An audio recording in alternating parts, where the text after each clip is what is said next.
Magandang araw. Bago tayo magsimula, narito ang inaasahang matututuhan ng bawat isa. Una, naiisa-isa ang mga batas ukol sa wika. Ikalawa, natutukoy ang pagkakaiba ng Pilipino sa Filipino. At ang huli, na ipaliliwanag ang mahalagang konsepto ukol sa wikang pambansa.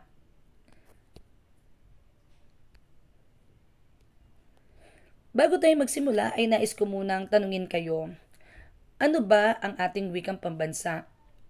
Paano ito itinadhana? Isalaysay ang maikling ebolusyon nito. Narito rin ang karagdagang tanong. Ano sa iyong palagay ang pagkakaiba-iba ng Tagalog, Pilipino at Filipino? Ipaliwanag ito.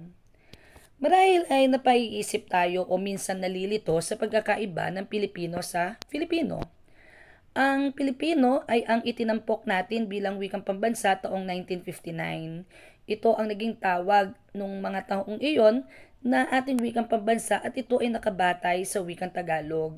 Samantalang ang Filipino ay 1987 Constitution, ito ang ating wikang pambansa at nakabatay sa maraming wika. Meron tayong tinatawag na Tagalog Imperialism.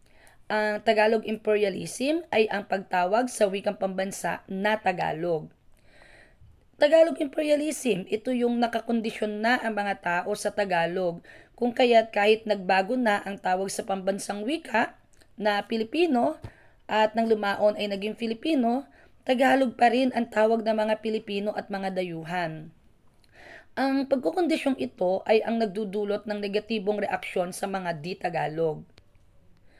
Kaya nga, nagkakaroon din ng misconception sa Filipino.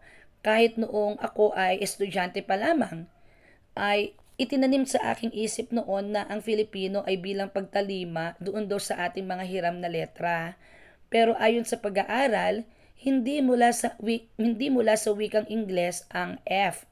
Mula sa binagong konsepto ng wikang pambansa na batay sa lahat ng wika sa Pilipinas ang pagkakaroon ng F doon sa wikang pambansa na Filipino. Sabi nga, kahit noon pa rin daw ay may tunog na F sa ilang mga wika ng Pilipinas. Halimbawa yung afoy or afi, kofun, afu, flatus, fidu, at marami pang iba. Sabi nga, ang pambansang lingua franca ng Pilipinas ay wikang Filipino. Ano ba ang tinatawag nating lingua franca? Ang lingua franca ay ang wikang batid or common sa dalawang taong mayroong magkaibang wika na ginagamit. Halimbawa, pag nagtagpo yung Ilocano sa kayong Ibanag o Ilocano at ang Bisaya, halimbawa, ay kung magkikita sila at mag-uusap, marahil ay hindi sila magkakaintindihan. Kailangan nila ngayon ng wikang common na maaari nilang gamitin upang magtagpo at magkaunawaan sila. At ito nga yung tinatawag natin pambansang lingua franca ay ang Filipino. Pambansang lingua franca ng Pilipinas ay ang Filipino. Pinakaubod ng konsepto ng Filipino bilang batay sa mga wika ng Pilipinas ay ang pagiging pambansang lingua franca nito. At sabi nga rin natin, ang pakikipagkomunika ng bawat Pilipino sa isa't isa, lalo na sa mga syudad, gumagamit siya ng wikang alam din ng kanyang kapwa Pilipino.